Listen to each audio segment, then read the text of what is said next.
Alphonsus Marie was born into the noble Liguori family in Maranella of the Kingdom of Naples, modern-day Italy. He was the eldest of 7 children and was raised in a devout Catholic home. As a boy, he mastered the harp and enjoyed fencing, horseback riding, and card games. He also exhibited a strong will and moral character. His father was a naval officer who achieved the high rank of captain of the Royal Galleys. Due to poor eyesight and asthma, Alphonsus couldn't follow in his father's military footsteps. However, Alphonsus' remarkable intelligence led his father to send him to the University of Naples. There, he earned a degree in both civil and church law at the age of 16, 3 years earlier than usual. For the next 8 years, Alphonsus won case after case as a lawyer in Naples, but his worldly success didn't satisfy him. Indeed, he might never have lost a case until his last and life-changing one. One day,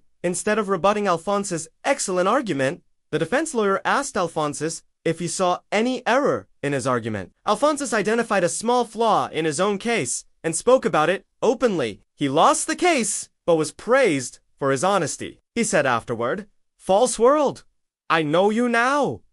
Court, you shall never see me again." He left his profession, relinquishing wealth and prestige. After this experience, Alphonsus went on a 3-day retreat, guided by an Oratorian priest. Having found worldly success unsatisfying, he resolved to serve God alone, choosing to embark on theological studies, grow in virtue, and become a priest. His father opposed his joining the Oratorians, so Alphonsus agreed to live at home while he completed his studies. With the blessing of the Cardinal, Archbishop of Naples, he was ordained a priest in 1726 at the age of 30. For the next 3 years, Father Alphonsus lived in his family home and ministered to the poor and sinners in Naples. He gathered them in the streets, speaking to them lovingly and convincingly, winning over many to Christ. The Archbishop asked him to conduct his services in the local churches, which came to be known as evening chapels. These gatherings included catechesis and prayer, especially for the young and the poor, and were often led by the young people themselves after receiving proper training from Father Alphonsus also became a beloved people found him to be a man of great compassion, attentiveness, and concern. He treated every penitent with mercy and always offered absolution, never doubting the sincerity of the sinner's repentance. From the pulpit, Father Alphonsus preached in such a way that everyone understood him, even the poorest and most uneducated, the saint and the sinner. In a short time, his ministry had such an effect upon the morally decadent parts of Naples that the most serious sins in the town all but disappeared in 1729. To deepen his life of prayer and commitment to ministry, he moved into a newly formed school for the Chinese missions, but continued his ministry to the poor and sinners. He expanded his ministry beyond Naples to the even poorer and decadent peoples in the surrounding countryside, seeing a great need to increase the work he was doing. He gained the support of the neighboring Bishop of Scala to form a new congregation. In 1732, Father Alphonsus was joined by 13 companions, 10 priests, 2 seminarians, and a lay brother, who formed the Congregation of the Most Holy Redeemer. The new congregation began well. Its members lived lives of deep prayer, severe penance, and radical poverty. They went out on missions as itinerant missionaries, devoting themselves to preaching repentance and mercy throughout the countryside.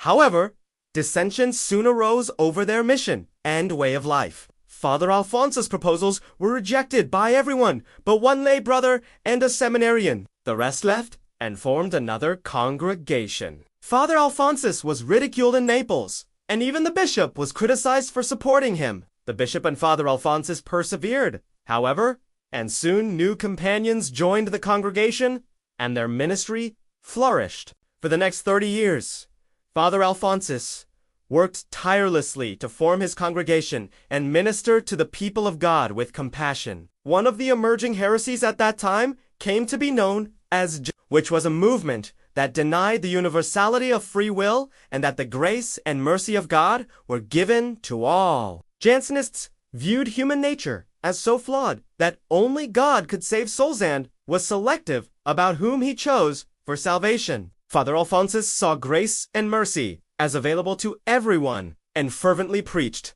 that message. In addition to his preaching, he became an exceptionally prolific writer. In his lifetime, he wrote about 100 books and 400 pamphlets and booklets used to evangelize the people in easy-to-understand language that was also orthodox. He mastered moral theology, making it accessible and acceptable to those who needed to turn from sin. He wrote beautifully about the Blessed Virgin Mary, the way of the cross, and the person of Jesus Christ. In 1762, Father Alphonsus was appointed Bishop of Sant'Agata dei Goti, the diocese just northeast of Naples. As bishop, he sought to reform the diocese, especially the clergy, and worked to implement an organized plan of evasion. Though his rigorous approach was met with resistance, he pressed on. By 1775, Bishop Alphonsus' health had deteriorated to the point that he suffered greatly. He became partially paralyzed and bent over, and is often depicted this way in art. He offered his resignation, and the Pope reluctantly accepted it. He spent the last 12 years of his life in one of his congregation's religious houses, writing, praying, and suffering. He eventually became blind and deaf, but never stopped loving God and serving his will. In his final years, he saw divisions attack his congregation, and he himself spent his final 3 years being tempted with extreme scruples, demonic attacks, and spiritual darkness. All of this only led to his greater sanctity. At times, it's tempting to think that holiness ensures an easy life. On the contrary, the Father often permits great suffering to those who love him the most, in imitation of his divine Son. Though St. Alphonsus suffered greatly in many different ways, he remained faithful to his heartfelt mission of saving souls. He believed in the mercy of God, brought that mercy and truth to the greatest sinners, and ensured that his mission endured time by founding a religious congregation and leaving behind voluminous writings that are understandable to all. As we honor this holy saint, ponder his central message that God is merciful and welcomes even the greatest sinner. See yourself as that sinner in need of God's mercy, and do not hesitate to run to the heart of the most holy Redeemer to find rest and peace.